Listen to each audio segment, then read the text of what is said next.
everyone, and welcome back to Dragon Age Inquisition. This is episode 13. Last time we did the In Hushed Whispers quest. We experienced time travel in Dragon Age. We were sent 1 year into the future and witnessed the darkest timeline play out. And that was just, it was genuinely mind-blowing stuff.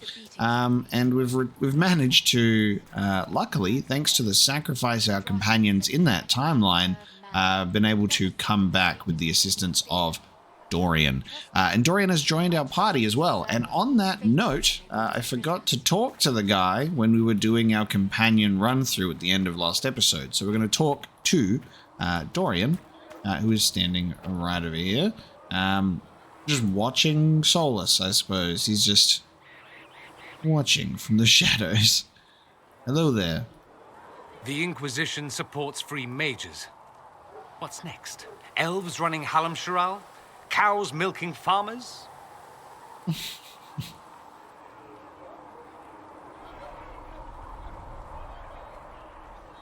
I take it you don't agree. On the contrary, I approve. Heartily. I do wonder if you've considered what this support of yours will do. For mages in general, I mean. The Inquisition is seen as an authority. You've given southern mages license to, well, be like mages back home.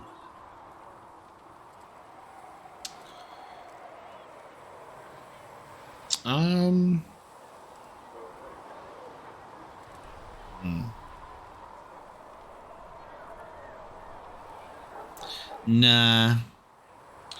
That doesn't feel like a match.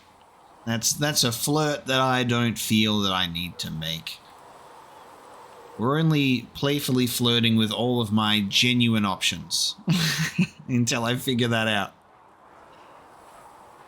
So what?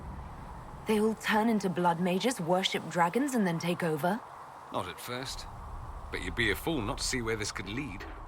Thing is, the Imperium was once just like the South. Templars, proper circles, all that rot. Then it changed, by inches. Not that this is reason to oppress us. Still, my homeland should be a cautionary tale, not a source of inspiration. That one's, yeah, I get that for sure.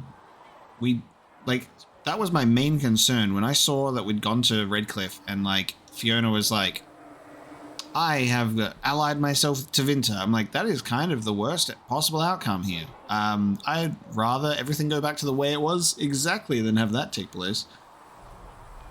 But I'm glad that Fiona is not indentured to the Tevinter arrangement. 10 years of hard labor. No, thank you. And I'm still thinking about the situation with Fiona as well, because Fiona was there, definitely, and was like, hey, come to Redcliffe. And then when we get to Redcliffe, has no recollection of it. And with that context now of the fact that we've done a time travel mission, I wonder if there's been time travel shenanigans there. Is it a situation where Fiona managed to figure something out, or Fiona got sent into the future and then she was oh, quick. Oh, not into the future, sorry. Oh no, you can't get sent into the past, can you? I think he was trying and failing to do that. So for a second I was like, what if there was a future Fiona that was sent into the past and then came to nudge us towards Redcliffe? But then I don't know if that makes sense. Maybe he just used weird time travel stuff to I don't know. I don't know if there was a time travel element with Fiona telling us and then that's how she doesn't know that she invited us, or whether there was an imposter, or which I don't think we've seen before. I don't know, lots to think about. But I think with the whole reveals of last episode, I would assume that maybe there was some weird time travel explanation as to why she doesn't remember. Let's get to know Dorian, shall we? It occurs to me that I barely know anything about you. Beyond my being a mage from Tevinter, you mean? Beyond that, yes. And beyond my being so charming and well-dressed, which is obvious to anyone.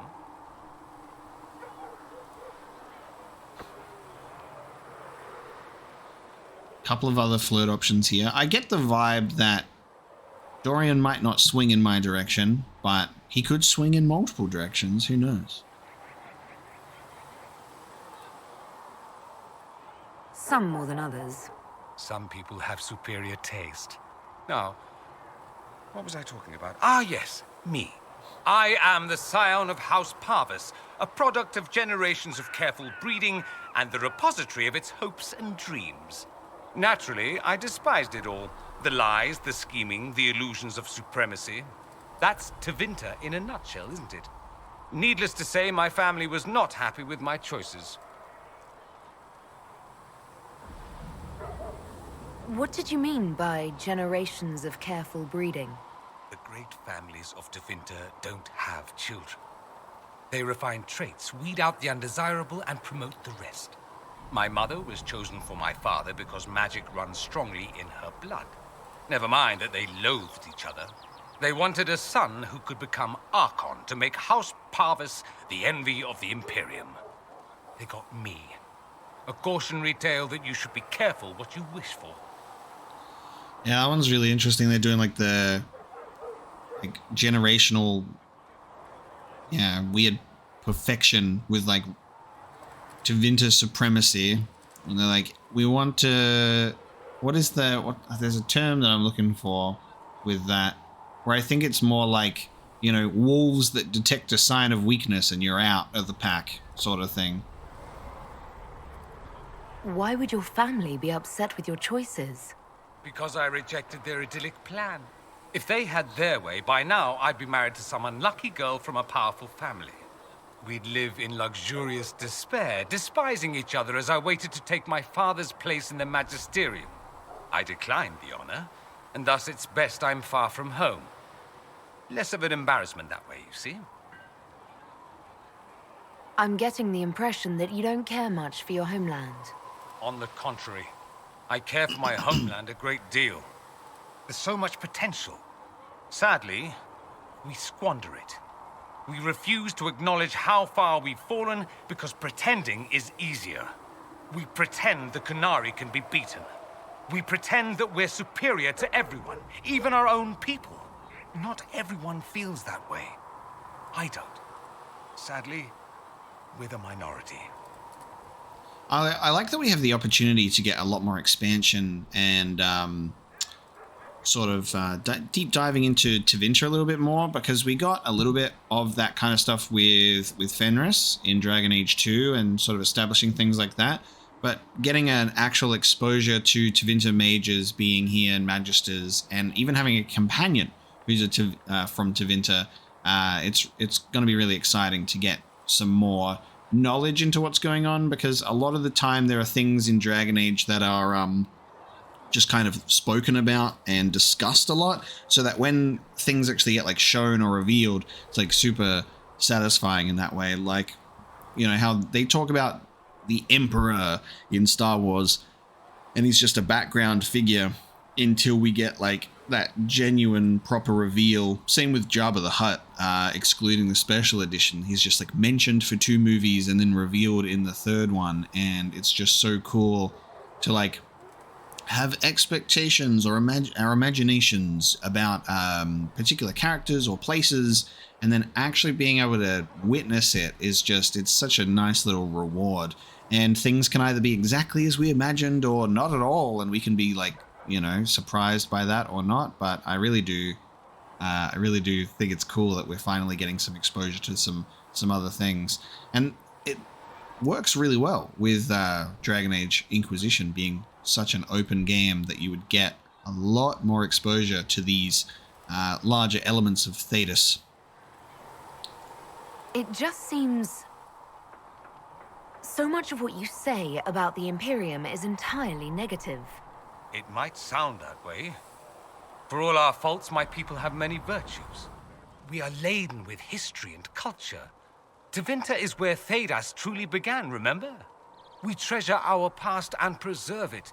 You can walk down a side street and find nothing built during the modern ages. And despite appearances, we care deeply about everything. We have no reserve, not in war and not in love. If I truly believed my homeland was beyond all hope, I wouldn't miss it so much. Why remain with the Inquisition? Why not go back to Tevinter? I'm not exactly welcome back home. Not that it matters, I'm quite accustomed to being a pariah. It adds to my charm. I can do more for Tevinter here. If the Venatori succeed, it'll set my homeland back 1,000 years.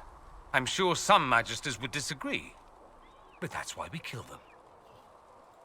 I think I've heard enough. That's too bad. I never tire of talking about myself. I'd like to ask you about Tevinter. Ah, yes. Everyone outside the Imperium always seems quite fascinated by it. Probably why they come up with so many ridiculous tales. Flying cows over Minrathous. That's madness. All right, that one's actually true, but the cows didn't have wings. I digress. Anything in particular you wanted to know? Ooh, Just how often is blood magic used there? Oh, not at all. Not at all. That's what any magister would tell you. They'd be convincingly offended by the notion, too.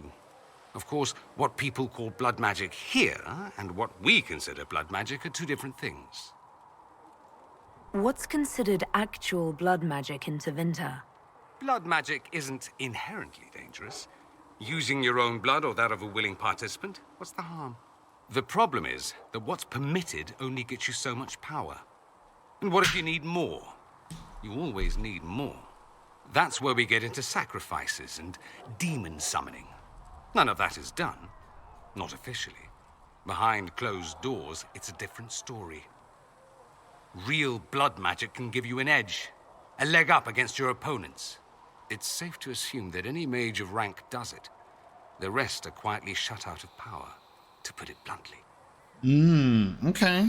Okay. Just a little bit of blood magic as a treat. You'd think the Templars would object. I imagine they did, long ago. Once, their investigations might have been sincere. Then their balls were cut off. Too inconvenient. Nowadays, only the friendless are accused. Most of them probably innocent. There must be some mages who oppose this. Of course. I do. And I'm not entirely alone. Occasionally, there'll be a magister who makes noise, and then the reform talk begins. All very patriotic. Meanwhile, that magister will be quietly shunned. Chances are, surprise, it's learned he was a Maleficar all along. Most learn to keep quiet. Me? I enjoy the allure of pariahhood.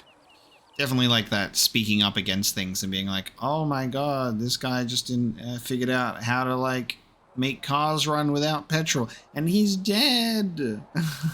He died the next day, unfortunately. He was feeling very, very sad. Anyone who talks about the Imperium mentions slavery. It's the center of the slave trade. Ah. That is true. And did you have slaves? Not personally, but my family does and treats them well. Honestly, I never thought much about it until I came south. Back home, it's how it is. Slaves are everywhere. You don't question it. I'm not even certain many slaves do. I think that perspective is very realistic because it just sort of doubles down on that sort of how people are raised, and they just go, this is how it's always been, and this is so normal to me, and it's not necessarily the right thing at all. But to them, it's so normalized that anything else, they're just like, well, that's new and strange to me. This feels fine. Another game I'm playing at the moment, Final Fantasy 16, does touch on elements of that as well, and sort of people being raised with that sort of mentality, and then getting little bits of and pieces of, you know, a wake-up call to what life is actually like, and, you know, the lies that your parents tell you to make things easier, and you're like, oh, but they didn't. They've told me that everything's fine, sort of thing. So I'm glad that he's sort of has like this struggle to talk about it, but he's like, how is it like how is just like how it is, you know? But he can recognize that it's not a good thing, and he's like, wait, I left Tevinter and realized that this is not normal. And that's the thing, is now we have this question, is like you're saying that they like it. It's like there are ones where it's like they're treated well, but they're not free. It's like treated well or not, they don't really have a freedom of choice there. And then you get the whole rhetoric of is anyone truly free, which I think we've already had in this game. Well, we don't have slaves in the south. In the south, you have alienages, slums, both human and elven. The desperate have no way out. Back home, a poor man can sell himself. As a slave, he could have a position of respect, comfort, and could even support a family. Some slaves are treated poorly, it's true. But do you honestly think inescapable poverty is better? So it's definitely the response that I was expecting. So I was like, is everyone truly free? Because then you start talking about poverty and the systems that keep poverty in place and don't help people rise up above it. It's not good.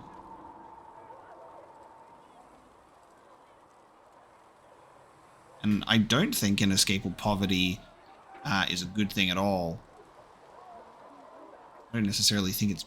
That's the thing. It's like when you're just given like two shitty things, two awful things, and they're like, do you think that this one's better? It's like, apples and oranges. They're both awful things. At least they're free. They don't have slavery forced on them. You think people choose to be poor and oppressed? I doubt it. I don't know what it's like to be a slave, true. I never thought about it until I saw how different it was here. But I suspect you don't know either. Nor should you believe that every tale of Tevinter excess is the norm. I liked this conversation. This is good because his perspective on it, it's like a thing that like makes sense. It's like, I don't think he condones it. None of us condone it, but it's like when we're talking about at least they're free, or like our people here are free and have a choice. Like, well, they're not free from everything that like keeps them in their terrible lives.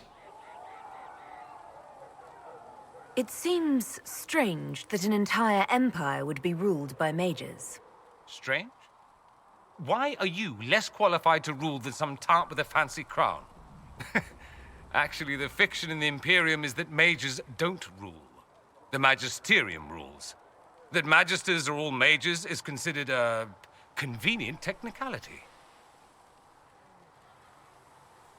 Okay. Magisterium? What is the magisterium, exactly?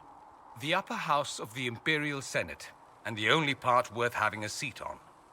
Those seats are split among the circles of Magi, the Chantry, and the major families. All mages now. It's odd that outside the Imperium, you use Magister like it applies to every Tevinter mage. If you're not a magister, then what are you called? No special title? I'm an Altus, which is almost as good as a Magister, depending on who you ask. I've never heard of an Altus. Upper class. Those families who trace descent from the Dreamers, the first prophets of the old gods. If you're a mage and you're not Altus, then you're later, lower class. If you're not a mage at all, you're Soperati. That's everyone else. We do love our fancy words. I thought the Archon ruled over the Imperium. Well, yes. Technically, he can overrule laws passed by the Magisterium, but that never happens. Even so, he gets to appoint new Magisters, which means all the families vie madly for his favor. Thus, the Archon gets invited to all the parties. The truest path to Tevinter influence, let me tell you. If it's a fiction, that means mages do rule then. Yes and no. Let me put it this way. Mages do rule, but not all mages are equal. If you're not from the right family, chances are you don't rule anything. Maybe you're even a slave. The idea that anyone could be a mage, however, keeps the masses placated. Can anyone be a mage? Technically, the potential runs mostly in bloodlines, but it's been known to happen. More importantly, commoners believe it can. Tevinter legend is chock full of mage heroes from humble origins. So they hold out hope. Someday my son or my son's son will be a mage. Someday. Poor sods don't realize that means he'll be a quaestor at the arse end of the 100 Pillars, at best. Tevinter is just a mess, isn't it? I mean, everywhere's a mess, but like, it's just like, we've got people that are just like, it's bloodline or like influence and who you know, and then there's mages that are not even equal and guaranteed their little cushy existence. They can even end up being slaves, or this shit. Being a quaestor isn't a good thing. I imagine the average non-mage likes to think so. Counting numbers and shuffling papers all day is better than many occupations after all. If you're a second-class citizen among a pack of piranha, however, your outlook changes. Let me ask you something else. Of course. There's an Imperial Chantry, isn't there? With its own divine. You people aren't supposed to talk about the Black Divine, are you? True. If you mention him outside the Imperium, people make that face, like you're urinating in public. But yes, we do have the Chantry, or a version of it. Night and day comparing it to yours. Is the Imperial Chantry so different from ours? Not in theory. The main difference is in the whole magic is meant to serve man, not rule over him business. Back home, ruling the unwashed masses is serving them, for the good of the Imperium. Perhaps it started with good intentions, but these days it's academic. The circles are in command. There are circles of magi in the Imperium. We don't have dismal little mage prisons, if that's what you mean. They're academies, prestigious ones. We have Templars as well, but they don't cancel spells or whatever your Templars do. They're soldiers. They don't use lyrium. Ha! As if there'd be any left for them. They watch for abuse of magic, yes, but only those who are weak or who fall out of favor get dealt with. Mostly they enforce their magisterium's edicts. The Chantry smiles and nods from the sidelines. Do you really call him the Black Divine? We don't call him that, oh no. In the Imperium, he's the true divine. The woman sitting on the sunburst throne is some backwater pretender. It all stems from a disagreement over Andraste. Marvelous, isn't it? Why would they disagree over Andraste? It's not my field of expertise, but the Imperium believes Andraste was a mortal woman, a mage. Down south, they say, no, she's the bride of the Maker, ascended to his side, divine provenance, a blah, blah, blah. We feel better believing Andraste was one of us. Makes executing her less damning, you see. So we elected a man as divine, the South declared war, and we've been feuding cousins ever since. Ah, yes. Religious infighting, splitting it apart. It's very interesting that I think there's certain immersion-breaking elements of games like this, because when you're in, like, your dialogue and you're investigating and you're getting to learn things, the game has to present you information in the off chance that, or like for the player who doesn't know things, and you get like sometimes like a break in immersion or in character sometimes where like you might have a mage character in a game and you're like, what does this mean that I should definitely already know about for years to come? And sometimes you'll have like those characters that will comment on that, like they'll go, huh, it's weird you don't know this. So, the Imperial Divine is always a man? All the better to distinguish him from that other one, yes. Don't think there aren't a number of female magisters who bristle at that. Why can't they be divine after all? Same reason you never see a man on the sunburst throne. Because that's how it's always been done. Excellent reasoning. Yes, it's always been this way. Which is what I was just talking about, with like him being like, that's just what it is with slavery and Tevinter. It's just like, it's how it's always been done. Do you consider yourself Andrastian? Ah. The big question. It might surprise you that I do consider myself Andrastian. I simply do not believe in the Chantry. It is a relic, whether back home or here in the south. Something from a bygone age desperately clinging to relevance. It's not an opinion that makes me popular.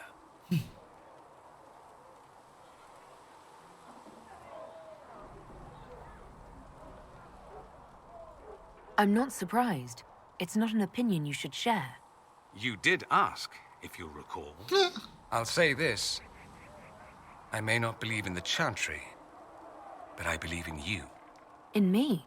That the Maker sent you, whether through Andraste or fate. Cassandra is not wrong. You are what we needed most at the moment we needed it.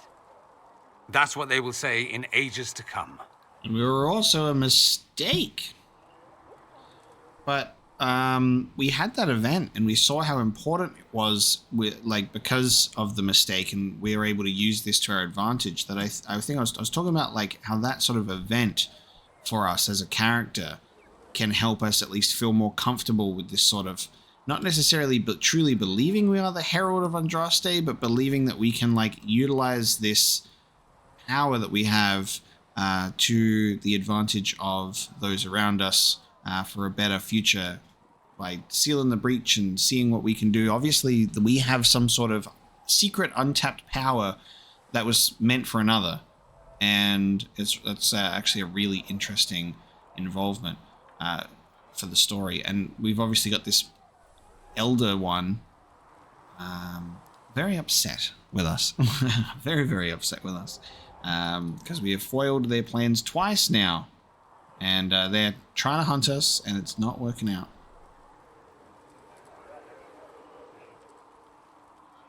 So I'm almost inclined to agree with this statement, I think, because it's worked out in a way where it's working out in our favor. That's true. I feel the same. My, someone's full of themselves, aren't they? I was just agreeing with you. Don't agree on my account. A little doubt wouldn't harm the Herald of Andraste. Me? I've seen too much to believe I know everything. The world is bigger than I. Even bigger than you. It laughs at all the things we think we know. The Maker doesn't need me to believe. But I do. The thought of no one at all watching out for us is too frightening. I keep falling into his conversation traps.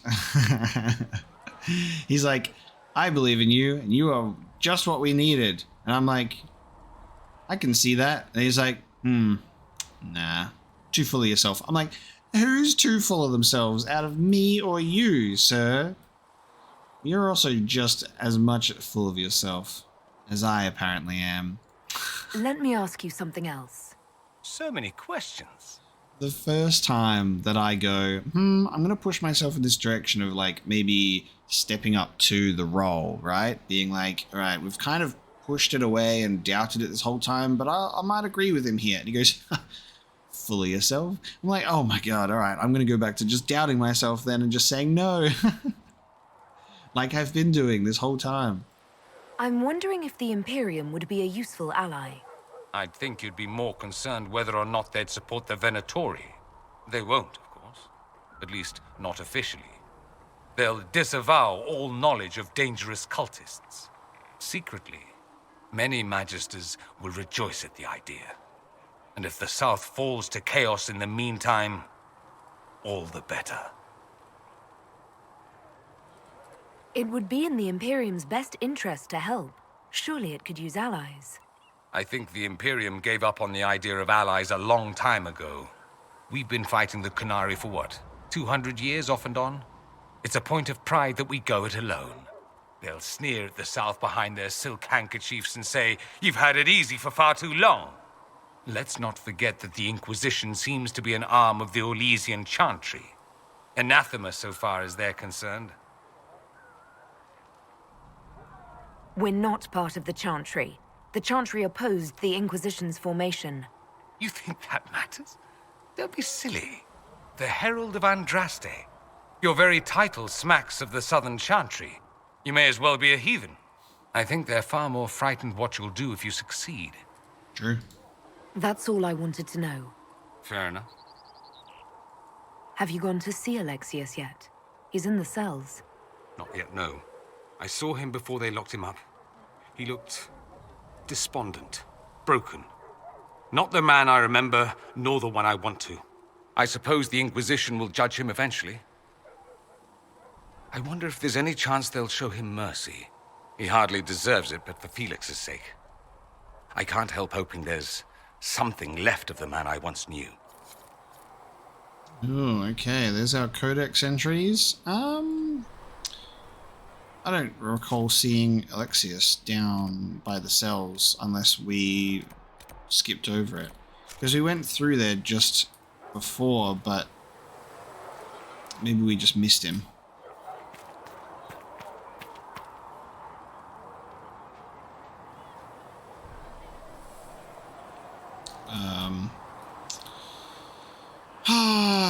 I just broke the game. Okay.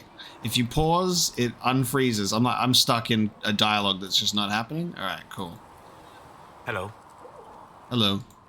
We'll talk later. Goodbye. I love that that was just the most pointless thing I've ever done in this game so far. Talk to Solus, get frozen on the spot, say hello, say goodbye. Perfect. Alright, let's go see if we can find Alexius. No uncertainty for her. Things in this world are final. Actually, I think we should check in with Vivienne as well. If Fiona and her malcontents are joining us as allies, we need to be prepared. Abominations are inevitable. Cullen doesn't have enough Templars to handle incidents. Some of the rank and file need to be trained.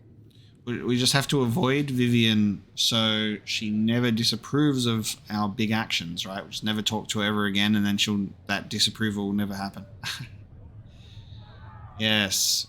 Vivienne dislikes this. She's like, God damn. Oh, we have a full mage alliance, baby. You better get used to it.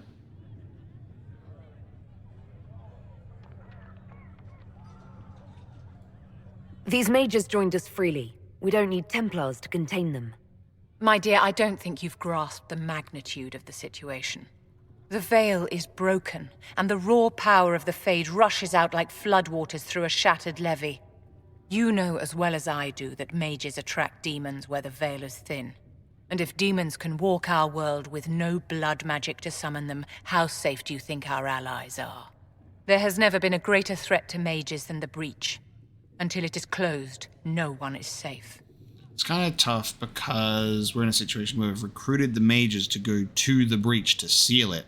And like she is correct in the statement that it's quite dangerous when there is a breach between our realm and the Fade.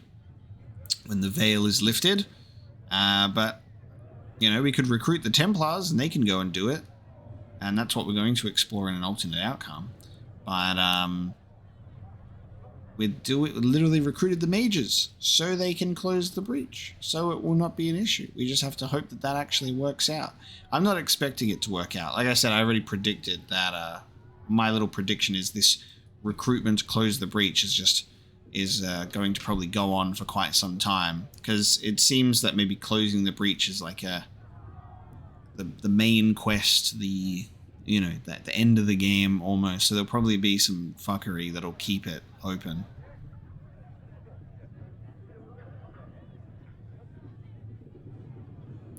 We're not going to get along in this playthrough, I can tell that much. I think Vivienne is going to be the one and only companion that I think we're just probably going to continue to butt heads on, and I think that she's going to disapprove of almost everything that I do in this playthrough. I even think that I'll probably be able to at least begrudgingly get along with Sarah once I figure her out a little bit more, but with Vivienne, I just think that I don't like the pompous attitude. My dear, I liked bringing her along for quests for mage dialogue stuff, and the Fiona, my dear, your dementia is showing is just ridiculous. But outside of that, yeah, I'm not really vibing these conversations. So it's like there are elements to her that I think I like and find entertaining, but then I just know that our characters are just not gonna enjoy each other's company. If you're seeing demons everywhere, do you believe you're a risk? Do you believe I am? We are a risk, darling. Better to know it and use caution. Magic is dangerous, just as fire is dangerous. Anyone who forgets this truth gets burned.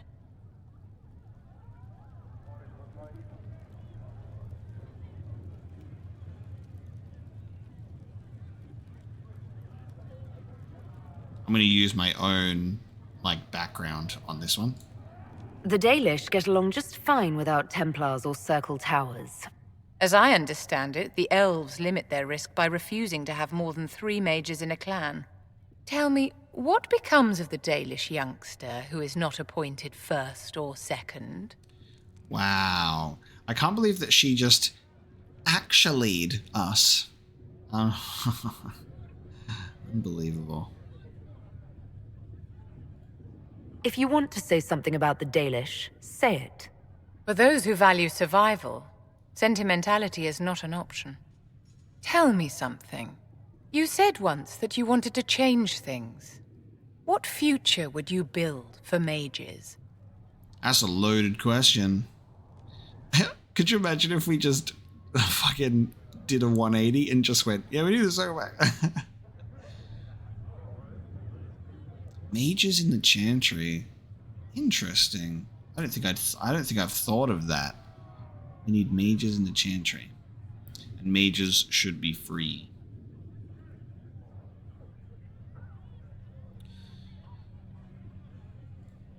Mages should be treated like anybody else.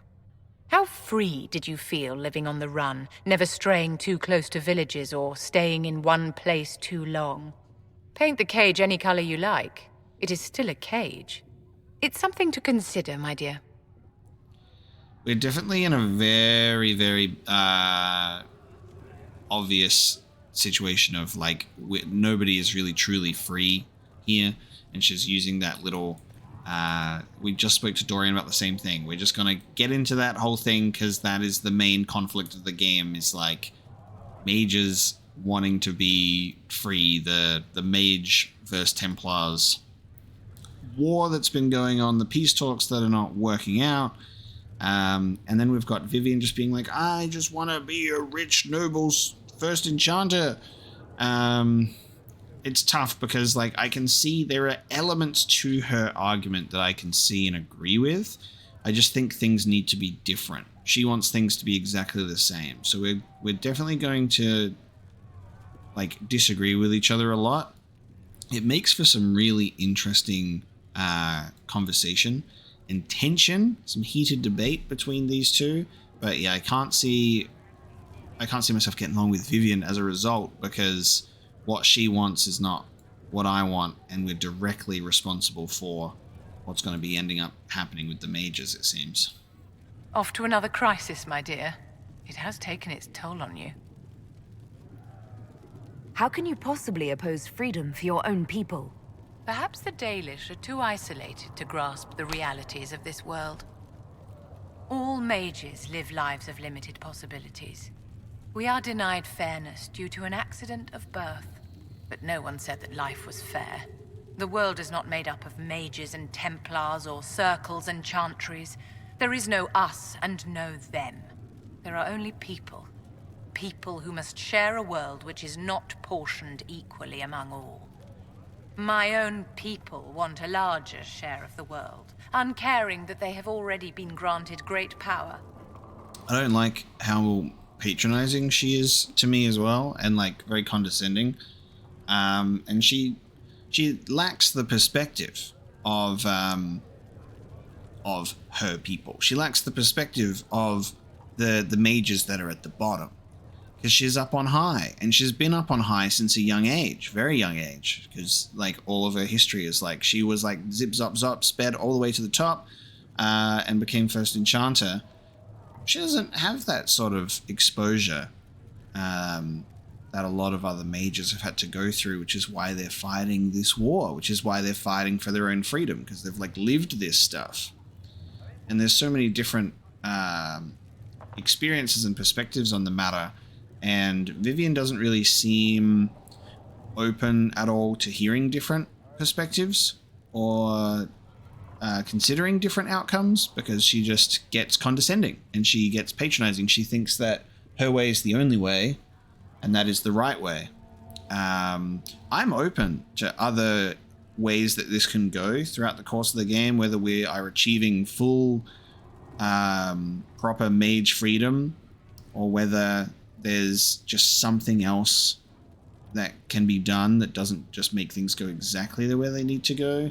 It's kind of tough because I don't really have that set, determined goal in my mind either. So when she asks that loaded question, and then it's like talks about mages in the Chantry and stuff, I'm like, there's even things that I haven't considered here, and it does make some dialogues and interactions a challenge as a result of what you of how you're going to navigate all of these different perspectives. But there are so many people that are in power that are not deserving of power, that also do ridiculously awful and terrible things, and they don't get the punishments that mages do. And it's, I think, one of the really unfortunate things from the mage perspective is is a shared punishment, right? If it's like a group of people that are doing a bad thing, they're all punished as a result. That's kind of the stuff that I don't really enjoy, because they'll just go, all right, time to do an exalted march, time to exercise the rite of annulment, time to just cleanse this and start fresh. So many innocents are wiped out as a result, and you've got people that are made tranquil, and that existence is so miserable, and they only feel fine with it because they've been stripped of all of their emotions regarding the matter. It's a horrible thing that a lot of mages have to go through, and that's why I do at least feel pretty confident in the mage freedom stance. But it's like how we get there and what that ends up looking like, I'm open to seeing how that can be. But Vivienne's just like, my way is the right way, and if you are giving me alternatives, I will make fun of you for that because you are stupid, darling. And then also take shots at the Dalish as well and makes fun of them, so she makes it more than a mage thing. Definitely my least favorite companion that we've currently got in the group, by probably a significant portion, and that is really unfortunate. And you can't always like everyone in your group. Sometimes you struggle. Like, there have been people in all the BioWare games that we've played that we've had a lot of disagreements with, head-butted with a lot of them, and I do really appreciate that Dragon Age gives us so much more of a varied group of people that have these different perspectives, because it makes for some very exciting conversation, like I said. But instead of everyone being like yes men. But obviously we can all have our opinions on characters that we like and we love. Like, there are people that will adore Sarah, and people that will really like Vivienne, and people that think Dorian is just insufferable and Iron Ball is annoying, and like that. Everyone has their different opinions on people because we're all different. So that's just the way that it's going to be. It's just the way that's going to be. I'm excited to see how this is going to develop through the course of the game. But we're definitely just going to keep taking shots at each other, it seems.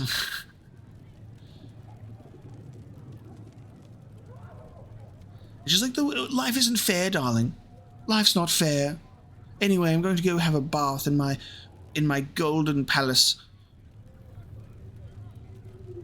Granting mages freedom doesn't take freedom from anyone else. But that's precisely what it does, my dear. The wolves howl and claw at the fences that hold them back. Take pity and you let them loose among the lambs. And what do the sheep do? Panic. And the scent of their fear drives the wolves to attack. Look at those metaphors.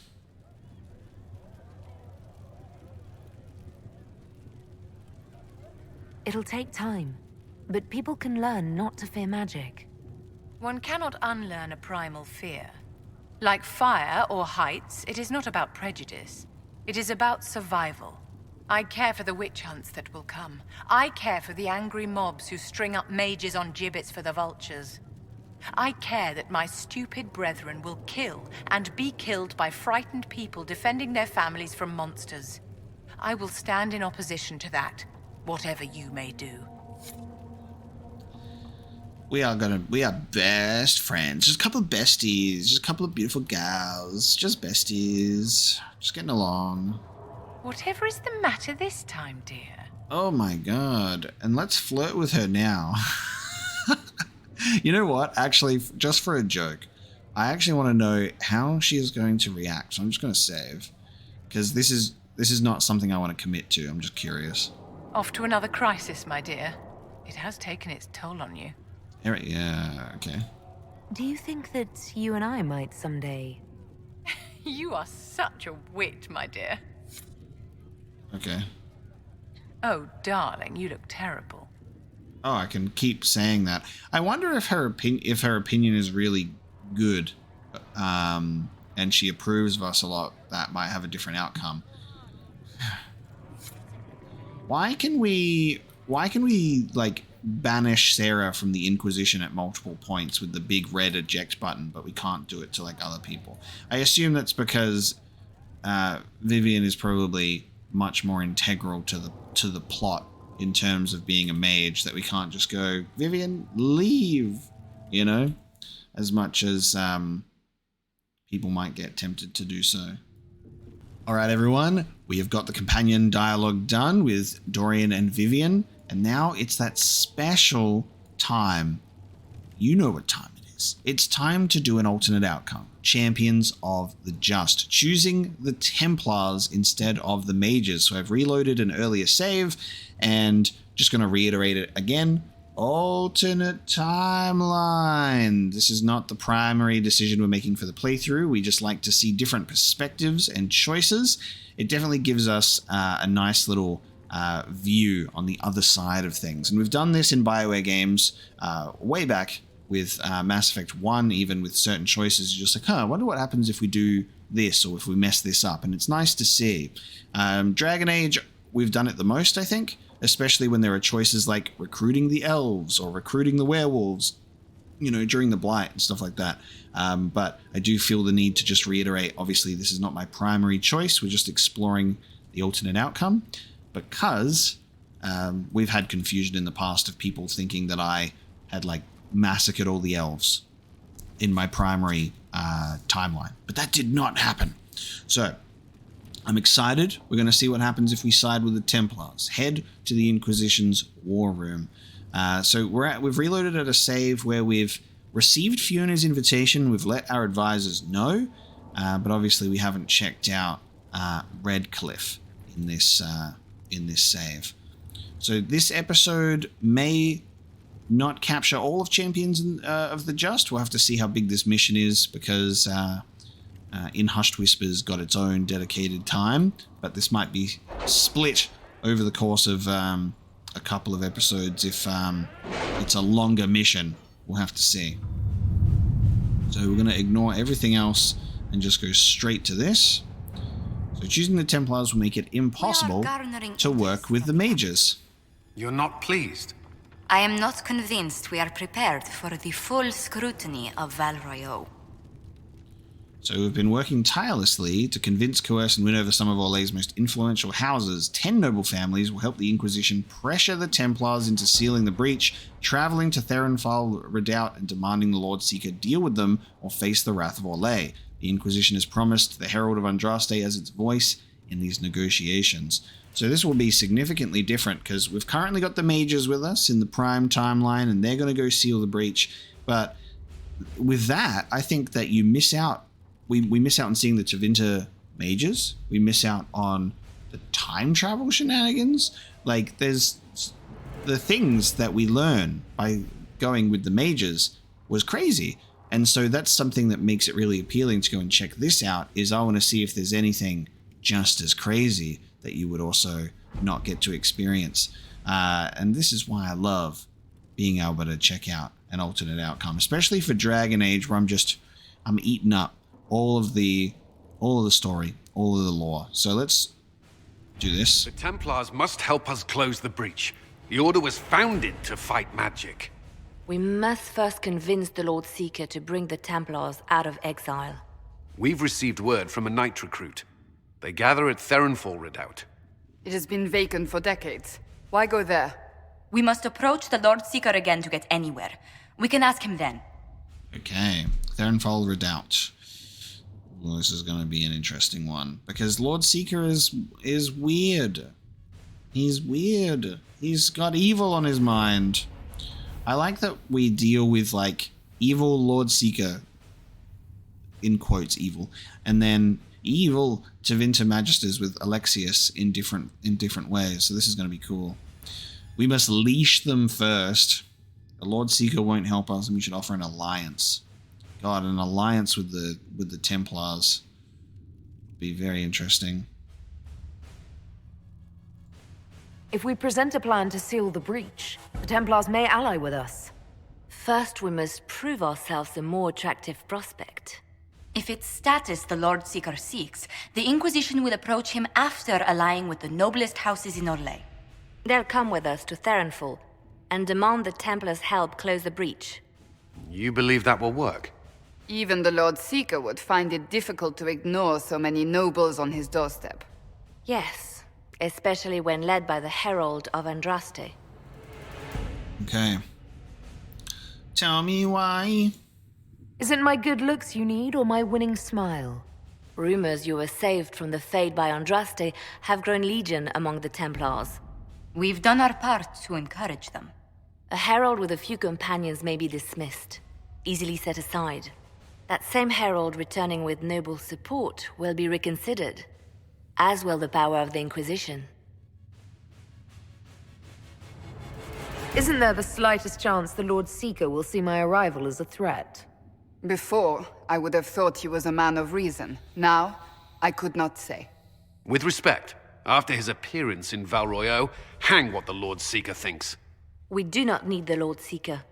We need his Templars, with or without his approval. The breach will not wait for our differences to settle. True. Good news. Several noble Orlesian houses will petition the Templars to help us stop the breach. Lord Abernash will approach you.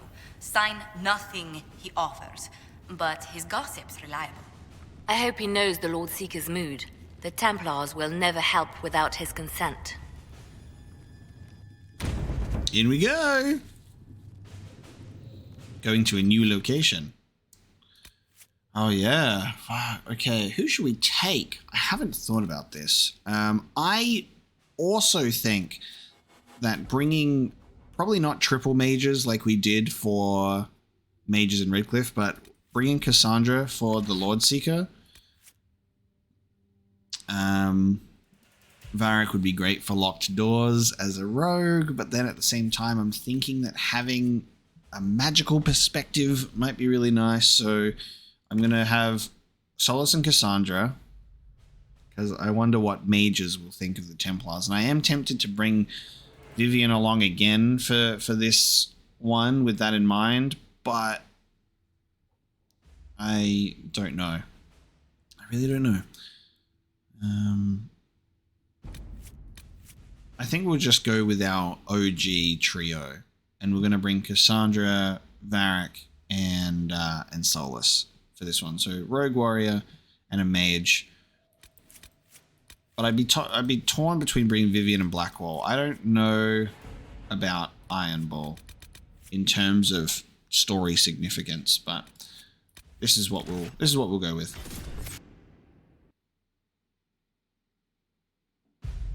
Cassandra, at the very least, will have some stuff.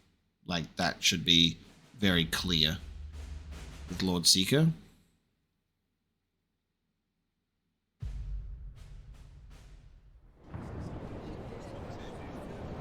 Yes, the nobles with their masks. Where's my mask? Herald of Andraste! Lord Esmerel Abernash, honored to participate. It is not unlike the second dispersal of the reclaimed Dales. Nothing? Divinity puts you above such things, I suppose. The Lord Seeker is willing to hear our petition about closing the breach. A credit to our alliance with the Inquisition. Care to mark the moment? 10 Orlesian houses walk with you. They're all playing the game with that mask. Perhaps an overblown speech. Let's be nice to them, because we obviously need their help here. The Inquisition values this alliance, Lord Abanash. The Templars must see reason. We can't let the breach endanger us any longer. Oh yes, ghastly looking thing. The Lord Seeker can't think we're ignoring it. Speaking of which, I don't suppose you divulge what finally got their attention. Rumor will, if you won't. What do you mean? The Lord Seeker won't meet us until he greets the Inquisition in person. Quite a surprise after the spat in Val Royaux.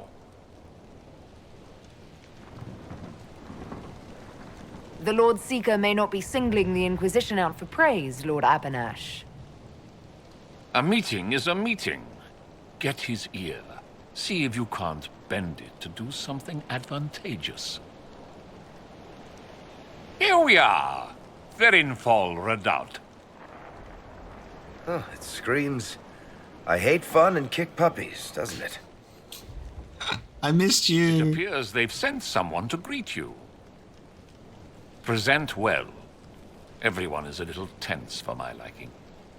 I'd invite this lot out for drinks later, but I'm afraid they'd annex the tavern. The Lord Seeker changed his mind about us rather quickly. Is he known for that? Attack of conscience? I hear they happen once or twice in age. I missed him. I missed him so much. Just when he says things, I smile. You know? Like, when he says things, it just brings a smile to my face. Just immediately. Just a classic Varric zinger. Classic Varric zinger. Thank you. Just reaffirming that it's always a good choice to bring my favorite man. Oh my god. Okay. Obviously, we'll read those codex entries we got with Dorian when we go back to the Prime timeline, so don't you worry about that. But we get to read Therinfal Redoubt. So this is one that we don't get by visiting the mages. I've heard the complaints. Some of you do not understand why we train in a castle in the wilderness when you're to seek out corruption among the masses. You question the Seeker's foresight. Doubt assails you. Why have you come to Therinfal? What can you learn here you could not on your own? Patience is what you will learn. With no city to distract or tempt you, you will practice, you will fail, you will suffer, and when we are done, you will be a rock upon which demons break. Now let us begin. This was a transcription of a speech by Lord Seeker Aldarai,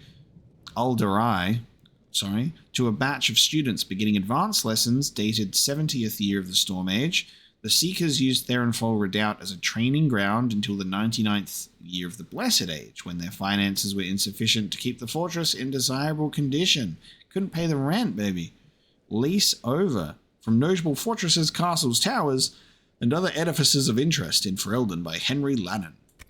Nice. Okay. I'm ready. Meet with the Templar contact. All the fancy or legions. Noble woman. Have you looked at the sky, Sir Knight? Of course, but... Is your order not sworn to destroy heretical magic? Yes, but... Heretical magic? The Templars won't seal this breach. Action against you shall be required. Action against us? The Empress of Orlais, my dear woman, listens to her court. Oh, Maker. We got mannequin NPCs again. It's the same here. The ones that are just moving, and then we got 3 that are like playing museums.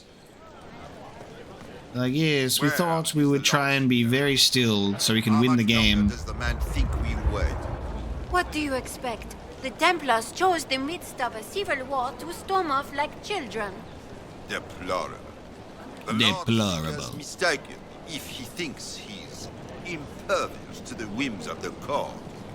Let I love us that save that for when we're inside, my friend. I love that going to visit the mages is like this, you know, Tevinter time travel mess, and we gotta fix it. And then we come here and it's just, all right, let's get a bunch of rich people to gaslight the Templars into sealing the breach.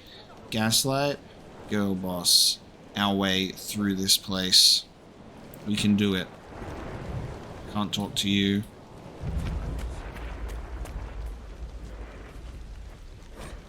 Folded letter. Lord Boderick, I'm delighted you've joined our cause. Last we met, we parted with such angry words. They still pain my heart. the Templars in Therinfal show the danger of letting outrage trump sense. Imagine the atrocities committed by apostates while they dally here. The Chantry has lost control, my friend. We must be the voice calling these errant knights to reason. If it pleases you, let us meet. I would apologize and put our disagreement to rest. Humbly yours, Lord Larcher. Excuse me, Lady, Countess Dover. Countess, ma'am. Is it true that the Herald of Andraste is coming? Is she here already? Hello. I am, and I greet you on behalf of the Inquisition. Forgive me. I didn't realize it was you. We're not used to mages here. At least, none who are pleased to see us. Should I worry? If Andraste has chosen you as her herald, I am sure she made no mistake. Yeah. Look at this frilly bunch. Couldn't swing a sword without hitting a duke. Why are we talking to them? That lord over there says he's 7th in line to Orlay's throne. 7th? Then the officers should be handling these lords and ladies. Where are they? They're not happy. Knight Templar Barris. Alright. Oh yes, I remember him. Knight Templar, Sir Delrin Barris, second son of Ban Jevrin Barris of Ferelden. He was in Valroyo. Sir Barris, may I be so honored as to present Lord Esmeralda Abanache? I'm the one who sent word to Cullen. He said the Inquisition works to close this breach in the Vale. I didn't think you'd bring such lofty company. Barris. Moderate holdings, your family. And the second son? This promise of status has garnered interest from the Lord Seeker. Beyond sense.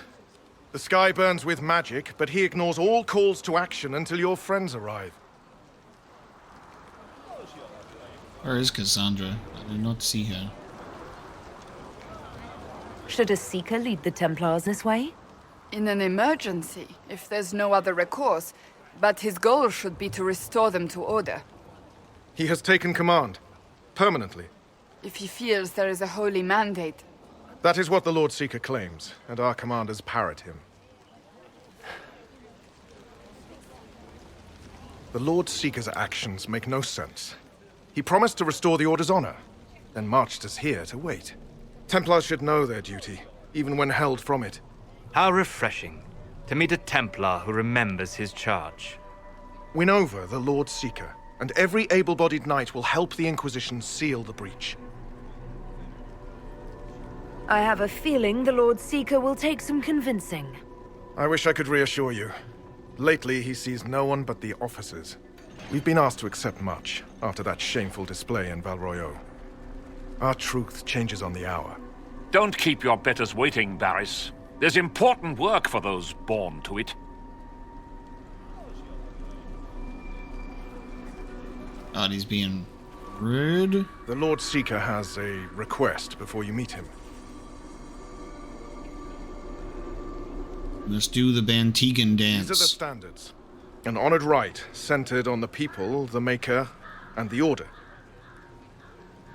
The Lord Seeker asks that you perform the rite, so he may see the order in which you honor them. What if I fail? Well, there's no correct answer. The ritual simply shows watchers who you are and what you value. Okay.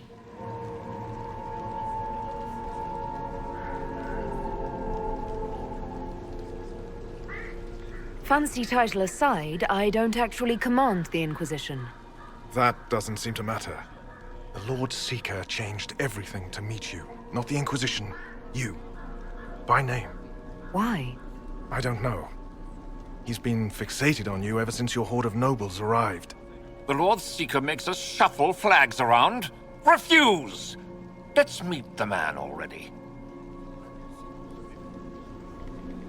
Okay.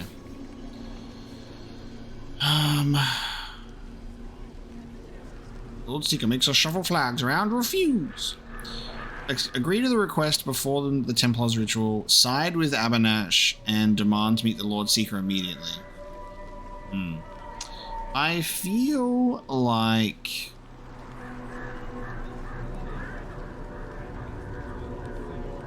I feel like we have the advantage, right?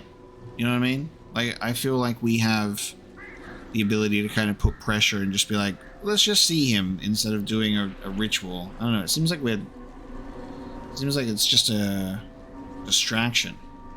Aside with having us demand to meet the Lord Seeker really perform the ritual. I don't know. He's just delaying the inevitable. I'm gonna side with my rude noble friend and demand to meet the Lord Seeker immediately. The Lord Seeker can't delay any longer, Barris. Take us to him. The Lord Seeker's request about the rituals was... Horseshit, my servants might say. Making you, and by extension me, do this busy work. Right. The Lord Seeker can deal with this. Follow me. Don't make me raise flags, bruh. I'm not in a flag-raising mood. It's necessary, you know. You don't run a battlefield by committee. Without faith, you've no knights. You've... Knight Captain.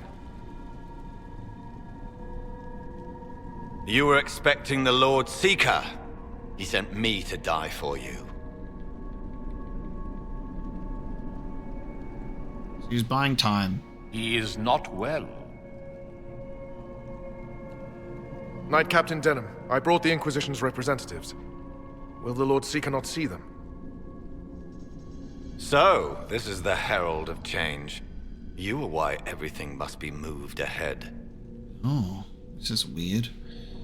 So he's just like, it just feels like there's just delays. Oh, quick, make him go raise the flags outside, and make him go cut the grass and pick the berries, and then I'll be asleep by the time that they get here. But even if we demand to come here immediately, we're still not seeing him. Sir Barris, I'm right in assuming the Knight Captain has seen better days. I tried to make us ready. I thought I knew the way. Knight Captain, I must know what's going on. You are all supposed to be changed. Now we must purge the questioning knights. Whoa! Who's that? The Elder One is coming. No one will leave Therinfal who is not stained red. Maker's breath. What the fuck? Whoa, whoa, whoa, whoa, whoa. Now we're all gifts for the Elder One.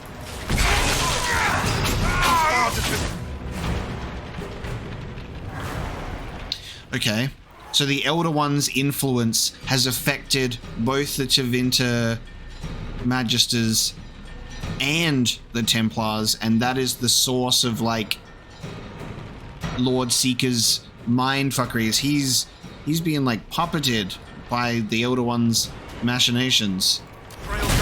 Right?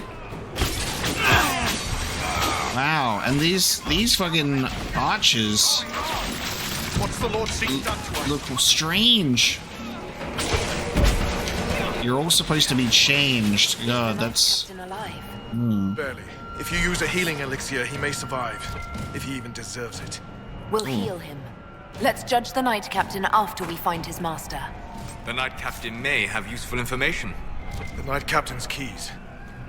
I would question the Lord Seeker about this Elder One. There's a big ass shield. Alright. We got some new codex entries as well, because we've taken on some unique enemies here. The Red Templar Archers. Again with a snake. Take aim. Red lyrium. Oh. Oh. Oh. Oh. That's the color red. It's the color red. It's the red lyrium. It all comes back to the red lyrium, you motherfuckers. I said so. I said so. He's been eating the sauce. Okay, you know, I thought it would be red lyrium stuff because that's the thing that we have in the game that's been established as the mind-altering darkness thing, and red lyrium has been cropping up everywhere in this game. Much more than it did in Dragon Age 2. And then I started harping on about the red. And then we learned in Hushed Whispers, we learn that prisoners and stuff were like being fed the lyrium. They're like eating it. And it was changing them. And then that's why we saw like Vivienne and Solus and Fiona and like in the prison like a year later all being like weird. They're all weird, messed up. Red lyrium isn't the weak stuff they fed you all your life. The song is deeper. It's got a will of its own. Tame it and it will do things the Chantry's instructors never dreamed of. So instead of them taking their normal lyrium, they've been enhancing themselves with the red stuff instead, but it's got like, we know that it's fucked up. Listen, focus on the arrow in your hand. Pour power into it when it leaves the bow. That strength can fly across a battlefield and punch a hole through the thickest armor. Soon you won't need to stop to hear it. Practice and the song will always be in your blood. God. And fire. Instructing new recruits starting to take red lyrium. I really like, this is really rewarding to be doing both outcomes here and get some more context here. This is amazing. There's the red Templar foot soldier, which I think is, yes, it's the same as the normal foot soldier, but there's still the evil red to it. Do you remember when I was tracking some mages hiding in the mountains? I found those red Templar heretics attacking them. The Templars turned on me as well. The soldiers looked like normal men and women, but they rained down blows so hard it numbed my arm through my shield. It took me 3 minutes to kill just one, and he only stopped when I cut off his head. That's when I saw their leader, a huge misshapen knight. He made a gesture and a streak of light streamed from him into one of the soldiers. Red lyrium burst through the soldier's back. He changed into some kind of thing that made the mages all sick. I still don't know how we survived. These mages are children and frightened scholars hiding from the war after their circles fell. Still, if one of them wasn't a healer, I'd have lost my sword arm. Letter from a Templar knight who left the order to her husband. Dude, okay, so they be eating the red stuff and it's making them weird, and it's like a complete thing that makes the mages all sick. There's like instead of doing their normal mage shutdown, they're like, let's just poison them as well. Okay. Red lyrium is the key to all of this. And it's got the weird sort of like dark spawny song stuff. Like they can hear the song. Okay. They are monstrous. Yeah, they got red lyrium just poking out of them. Oh, this is so cool.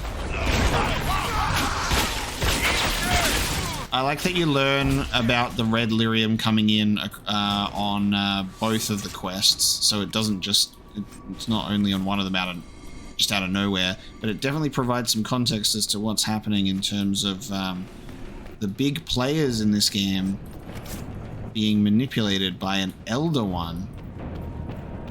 Like no Templars I've ever seen. And yet there seems no shortage here. Not what I want to think about. I didn't think that the Elder One, well, I mean, that's the surprise. I didn't think the Elder One would have fingers in both pies. Sealed orders. Knight Captain Sigric. I gave clear instructions. The knights are restricted to the lower barracks while the officers plan our next action. Will not tolerate fraternization. The Order's pride has suffered too many injuries. Therinfal Redoubt is where we will regain our purpose. Send the offenders to me for punishment and extend training exercises by an hour. We must strengthen the knights for what's to come. Lord Seeker Lucius Corrin. Now, Alexius had motive for being where he is, like in terms of what was going on with him, with his son, and I felt that was quite compelling. And I'm wondering if there is anything similar with the Lord Seeker. Explain his actions. This is why we brought a mage, rogue, and a warrior with us, for some balance. So I can open the doors and get some loot. Even though we're not going to keep any of this loot with us anyway, because we're in the alternate timeline. But we at least get to see it.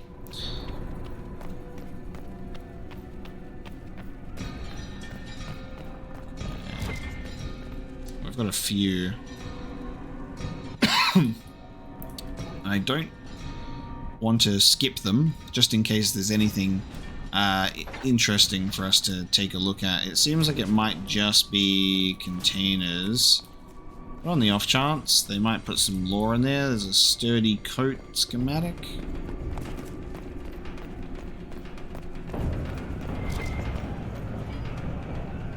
Prepare them. Guide them to me.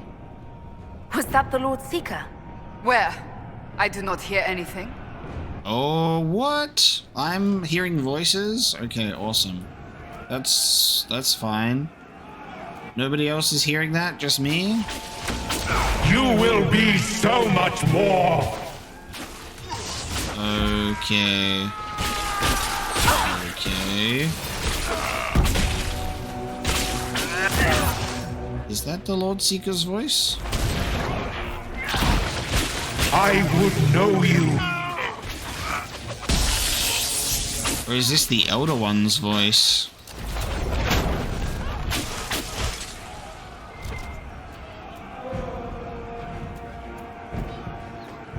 Show me what you are. Okay.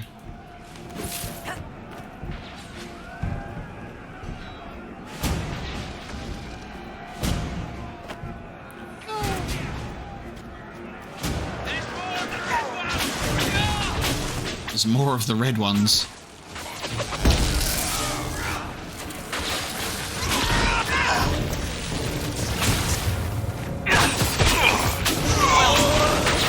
I don't know what's happening.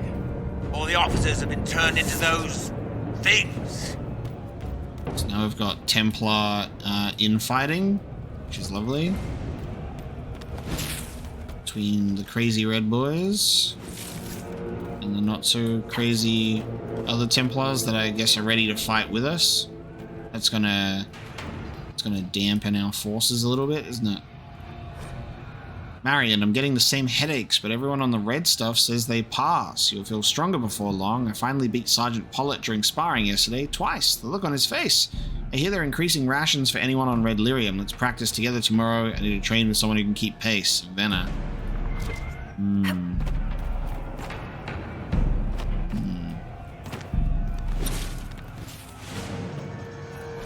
To be corrupted. The corruption is taking hold now. What doesn't hurt is numb, head's all foggy, but the scientist in me can't help but describe what this feels like. My body is breaking down. The fingernails were the first to go. I started to itch all over. When I scratched, they peeled back. Clumps of hair fell away, then clumps of flesh. I hear a song in my head. It's deafening, the most beautiful thing I've ever heard. But I don't hear it with my ears, it's in my brain. A blissful sound. This must be the call for which the darkspawn yearn. What causes them to dig so feverishly? I'd still rather die. Suppose that's something. Missive found in the deep road, signed only Warden Pierce. Damn.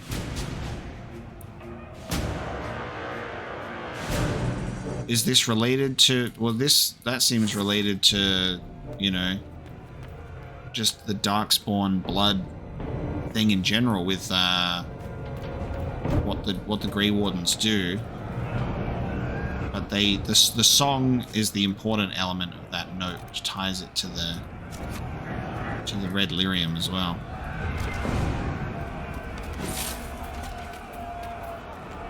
Oh, we got fighting. Oh, look at them go. Look at them do their synchronized animation dance. That's crazy. That's like a background dancer's routine there. That's amazing. They're like swing, swing, swing, spin. Spin, swing. Oh, it's barred, okay. I'm not going... I can't even investigate that. I'm pretty sure I need to be... Came out of there.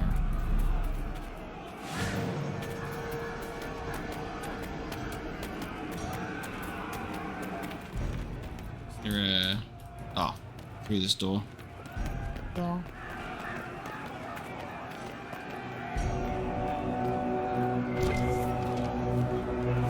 Can't...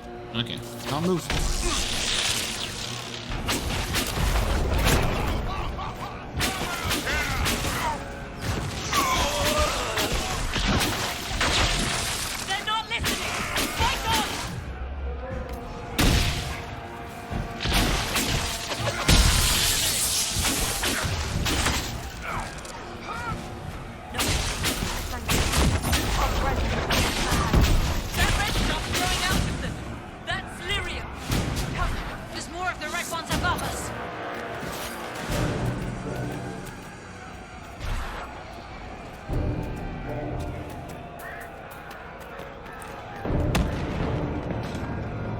The Herald of Andraste, it's time we became better acquainted.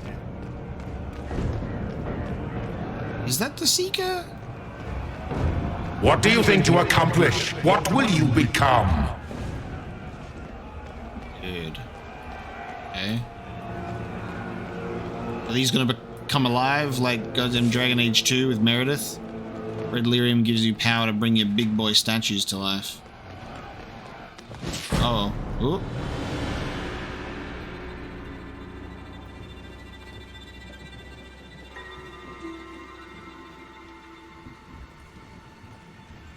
Bonk him over the head, quick. Bonk. Whoa.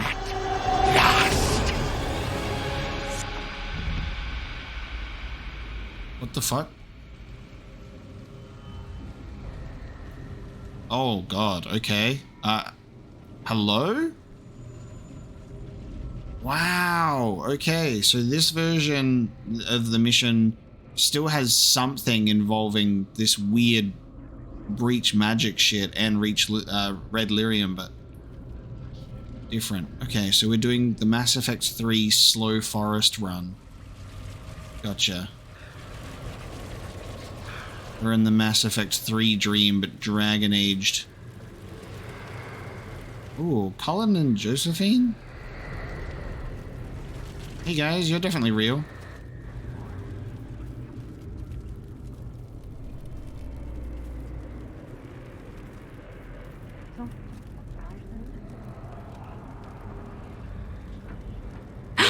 Weird. Oh.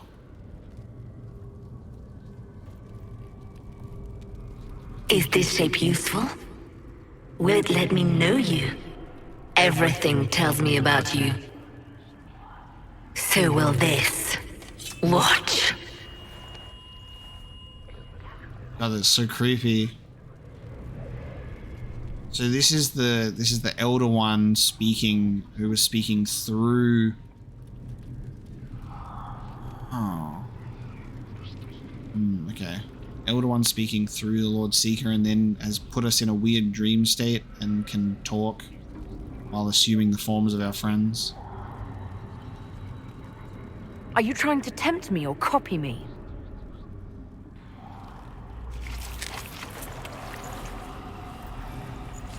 Are you trying to copy me?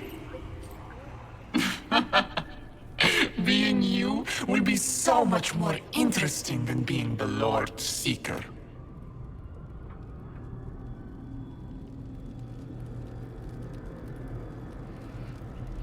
Do you know what the Inquisition can become? You'll see. When I'm done, the Elder One will kill you and ascend. Then I will be you. Ah, okay. So we're not talking to the Elder One at all, but okay. This changes things. Alright, so we're not talking to the Elder One. Not yet. Okay.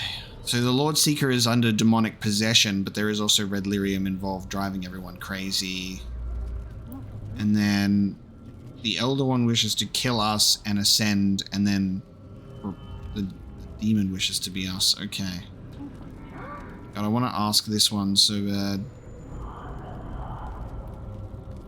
The Elder One thinks he can become divine. That's the oldest conceit of mortals. He knows. He was there. Glory is coming. And the Elder One wants you to serve him like everyone else. By dying in the right way. Keep talking then.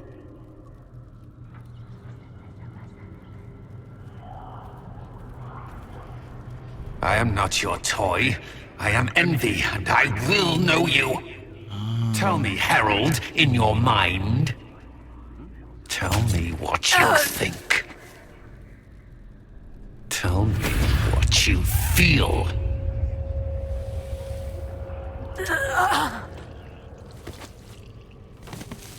Tell me what you see. Ooh, this is cool. I really like this. This is cool. Alright, so we're in Weird Demon Trip, an Envy demon. Envious. Okay. Cool. Hello, Cassandra. We got a codex entry on this bad boy? No, not yet. Okay, this is awesome. You think me a fool? Explain this.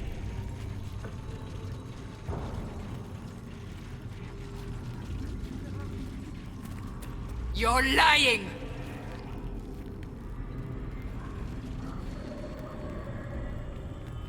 Our one chance to make peace between the Mages and Templars, and now it's over.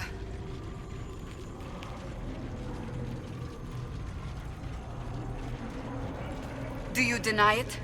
Do you dare deny your crime?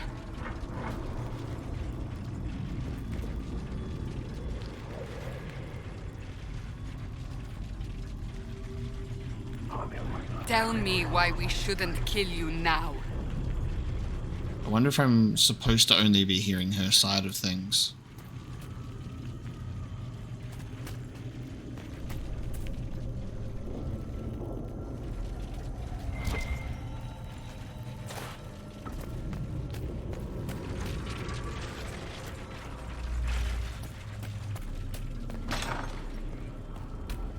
Our enemies have surrendered unconditionally. The Inquisition's strength rivals any kingdom invaders. Our reach begins to match my ambition, but we will strive for more. I'd never say that. You're not good enough at that. I'm not gonna give in or, like, give it the reactions that it wants. Is imitating what you can't have your only pleasure, demon? Accusing. Trying to find my weakness. Is that the woman you are?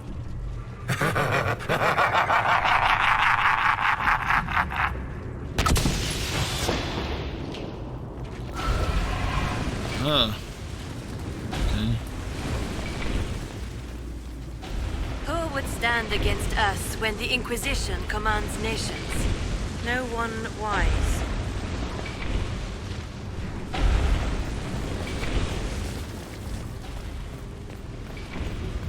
How quick the Inquisition's influence has spread. Kings and seek out its counsel.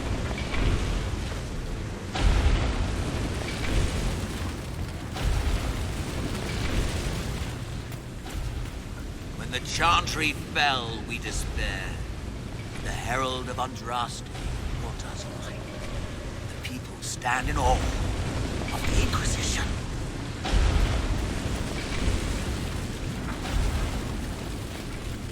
The Herald saved all of us. Our army could tear down a kingdom. No force matches ours for strength.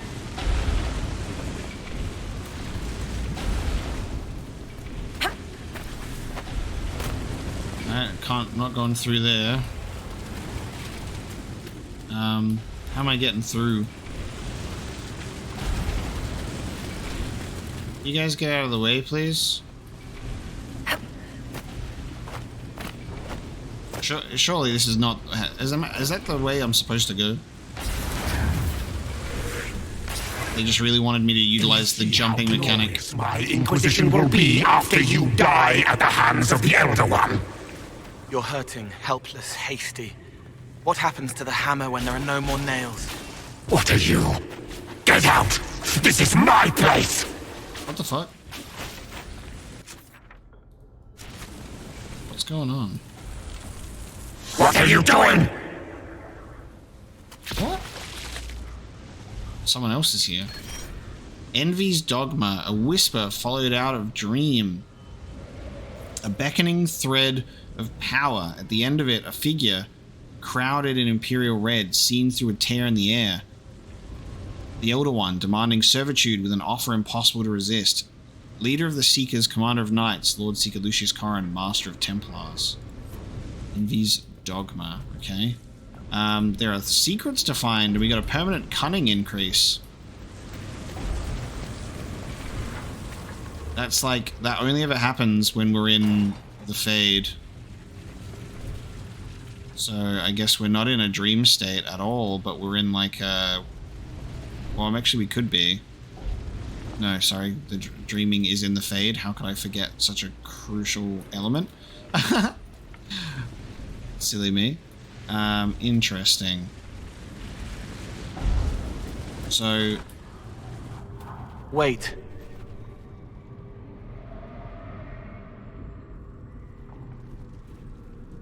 Those permanent stat boosts whenever we're in the Fade. Envy is hurting you. Mirrors on memories. A face it can feel but not fake. I want to help. You, not Envy.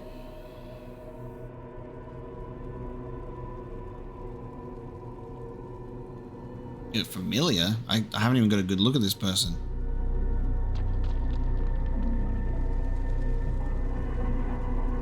Who are you? I've seen you before. Have I? I've been watching. I'm Cole. We're inside you. Or I am. You're always inside you. It's easy to hear, harder to be a part of what you're hearing, but I'm here, hearing, helping, I hope. Envy hurt you, is hurting you. I tried to help, then I was here, in the hearing. It's not usually like this. Ah. None of what you said makes sense.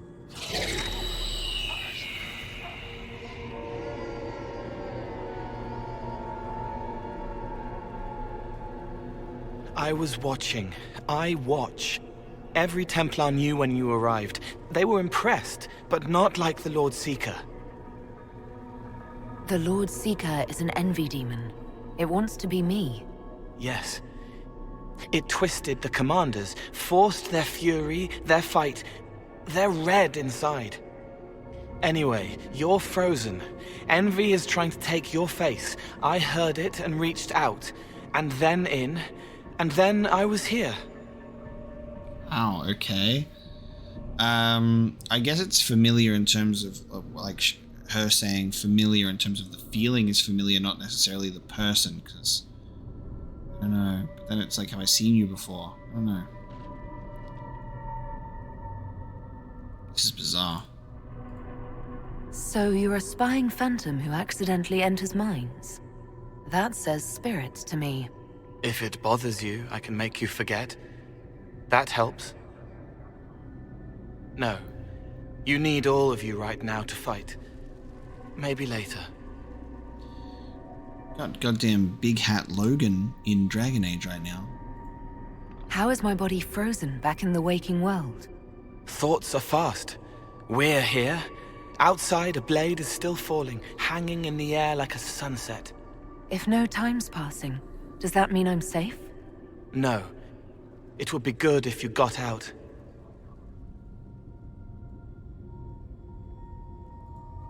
All right, Cole. Can I get out the way you got in? Yes, but I think you would die. It's your head. You shouldn't be out of it. Then how do I evict everyone else? All of this is envy. People, places, power. If you keep going, envy stretches. It takes strength to make more. Being one person is hard. Being many, too many, more and more, and envy breaks down. You break out. So, if we keep moving in my head, we tire envy into submission. Maybe. I hope it helps. It's more than sitting here waiting to lose your face. This way. Something I really like about Ideas this. are loud here. Make them louder. Think of water. Something of water. Something I really like about this is it's the fact that them talking threw off the thought that I had. I really like this because our character is a mage, and having a situation for the story where we're actually coming under threat of possession feels so fitting for a mage storyline and a mage character to actually have that happening. It's quite satisfying to live a quest in the game that's like that, fighting off demonic possession, because there's such a concern all the time about mages and demons and possession, and being able to experience that firsthand and navigate that experience is very, very fun. That Thing can't help you. I will see more. Well, we're being helped. I'm imagining water. Alright, you made the door blow up. Clever man. Clever demon. Allies will curse your name. Like the first Inquisition, you will bring blood and ruin and fear. Unless you don't. You don't have to. None of this is real unless you let it be. Get out, Thing! I am yearning! Get out, Thing. Have you gone completely mad? So that's the Chancellor.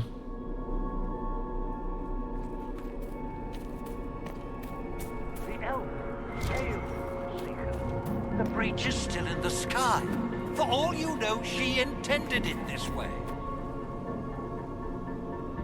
I'm only getting one side of the dialogue here.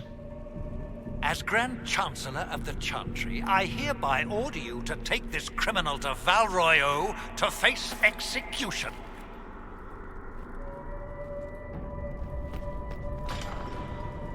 I'm stressed that if we stay, then it will make it a reality. We have to move on. We have to keep moving. What do you say to your crimes, heretic? This is a farce. I demand justice. This is a farce. Take her to the gallows.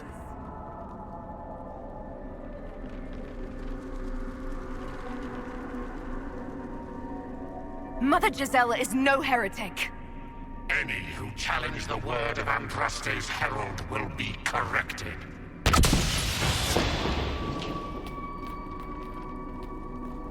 Baron, do you confess to conspiring against the Herald of Andraste?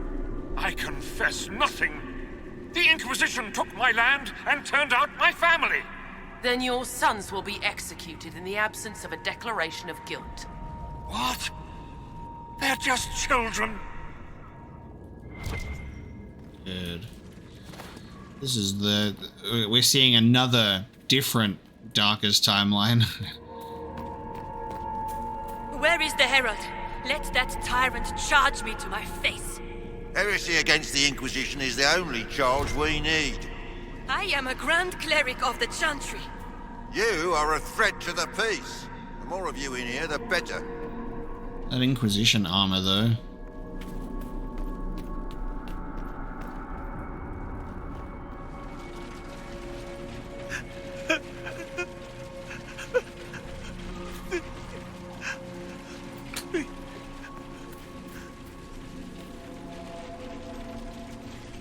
God, the weird upside down stuff.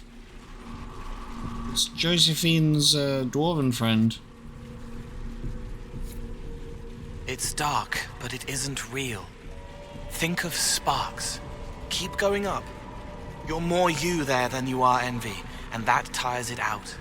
Good, I think.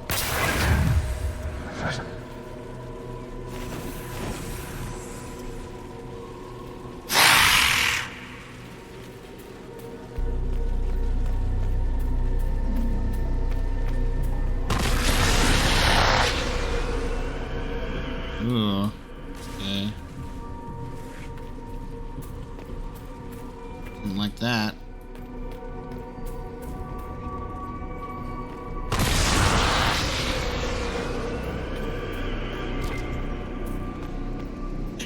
Ooh, sorry, excuse me.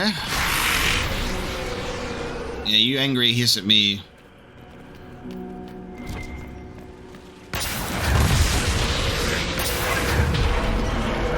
God, the presentation of this is very cool. I love this. 4 days without food, 1 without water. Oh. I wish the Herald would tell me what she wants me to confess. Not Josephine. Not my accountant wife. I haven't seen enough. Requires prison key.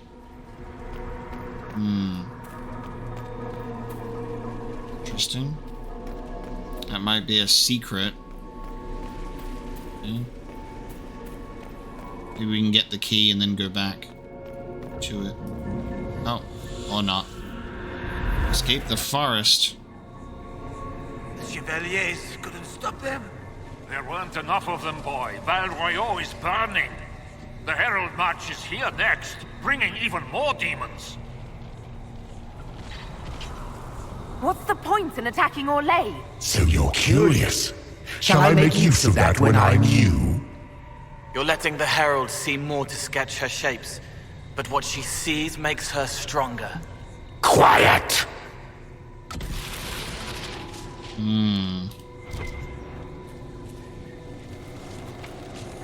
Impossibly sealed. You wish to be difficult? Then see the legacy of the Inquisition. Its followers hosts to demons, your world ashes. Show me what you do with them. Or don't. It can't make you, not anymore. You're getting too strong. Shut up, thing! Being attacked now, thank you. Shut up, thing.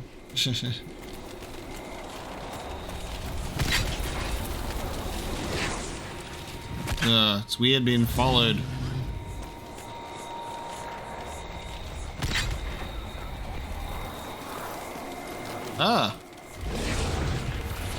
Almost there. Keep going up. What then? You're making it hard for Envy to think. It'll probably come out soon. It's angry, but that's okay. So are you. Being followed by blackness. I think we've escaped them. What does it matter when all of Orlais is overrun? They say Tevinter's fallen and Antiv is besieged by the demons that took Val Royal. Meg. Oh. Now run away. I'm being attacked now. Almost there. Keep going up. Doesn't feel right to attack. The Herald summoned these demons after Celine was murdered. An abomination. What's Celine? Oh, good.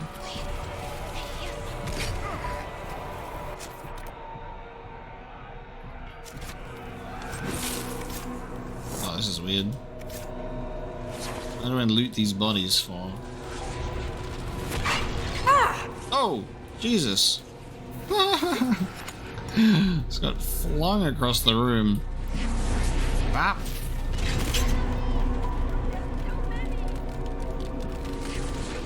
No! Run! Aha! I found another inscription. Envy's dogma, growing disbelief. The Herald, leading nobles, shining men and women whose power chokes a country. The Inquisition, rising larger than the Templars. Unbearable envy. What is a Lord Seeker compared to what the Herald will become? Seething, consumed with want, dreaming, wanting, eating, to wear the Herald of Andraste's face when next meeting the Elder One. Ah, we're next meeting the Elder One. Okay. Excuse me. Back it up, back it up, back it up. Back it up. Back it up. Okay. Found myself another inscription, and then we're gonna find the other one, and then that's the 3 secrets. Almost there. Keep going up. I assume that'll probably be in a further area. I think this is all the loot from the people that we killed while we were here. Just stays in the field. Ah yes, go to where we were pulled into this place in the beginning. Okay. Maybe I reckon the second inscription, we may have missed it behind like the prison key door. That feels like quite likely.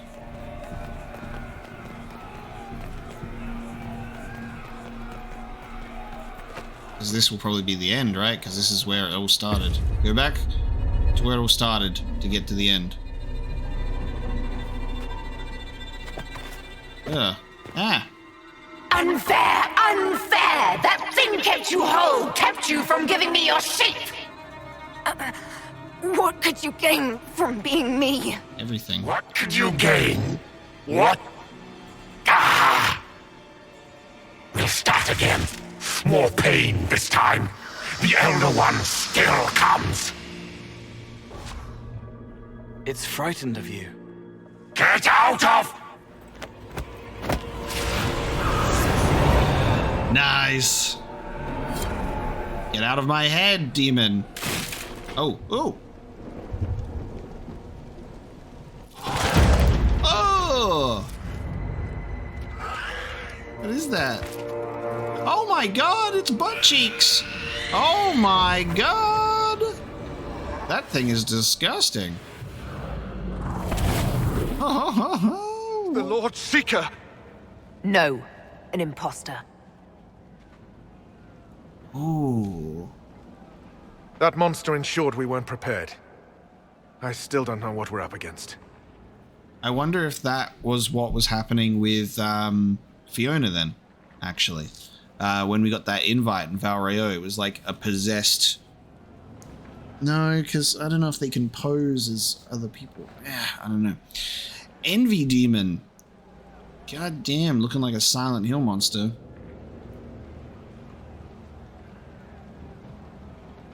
Did anyone else see a young man appear beside me?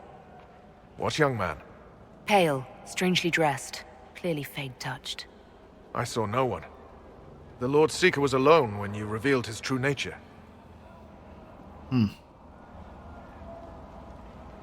That fake Seeker was an Envy Demon. Apparently I caught its fancy. Envy? Then the Lord Seeker...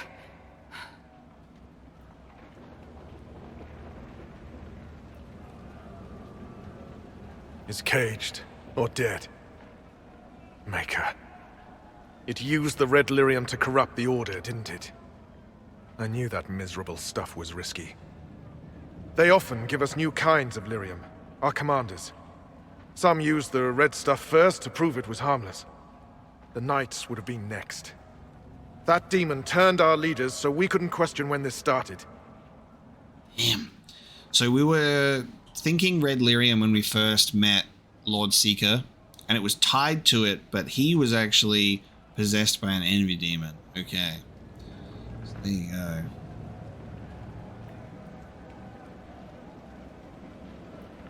I can tell you firsthand it's a clever liar. Bring your best to stop it. Our best. Templar, what is envy?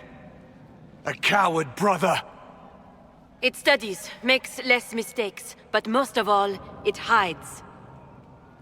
We need our veterans. Our commanders have turned, but the lieutenants may still be fighting. We'll hold the hall. You find the lieutenants and the uncorrupted lyrium stores. Bring them here, and I'll give you envy. Show those things no mercy. Okay. Maintain a hold on the Great Hall. The Templars will hold the Great Hall, but their strength will wane over time. Returning to help the Templars re-secure the Great Hall will restore their strength. If the Templars are overwhelmed, the battle will be lost. Okay. Holy crap. Alright, we've got weird breach stuff happening. We've got Templar veterans to find, lyrium to collect, and we've got people to talk to. And we are going to leave this episode of Dragon Age Inquisition at this point. So thank you so much for joining me for today's episode of Dragon Age Inquisition, talking to companions and exploring the alternate outcome if we help the Templars. And that is what we will continue doing next time. Thank you so much for joining me. This is great insight into something that is missable, and I'm really glad that we're checking it out, because that Envy Demon is messed up, and we do have the codex entry for it as well. So we are going to take a peek at that. Where is this Envy Demon? Oh, okay. It looks like that. They censored its butt cheeks. Look at those arms. Envy demons are equal parts arrogance and cowardice. They isolate their victims to study them at length, seeking to become them. Once the demon is satisfied, it knows its chosen subject. It takes on their form, leaving the poor soul to rot. Envy is never satisfied, however. The demon's bottomless cravings to be more powerful, more skilled, more inspired, cause it to seek fresh prey, leaving a trail of stolen identities behind. This translation is when envy is weakest, for it is vulnerable as it moves from body to body, slavishly copying the habits of the old identity until it finds another mortal to mimic. This is why I am writing this down. The man cowering before me wanted so badly to know what a demon thinks, wants, feels. He would document everything. Everything he resists, a prisoner in his own home, but I already know this. I hunger for knowledge as he does, as I will. Scroll found on the body of Scholar Esmar Tevinter by the Templars who hunted him down. Okay. Wow.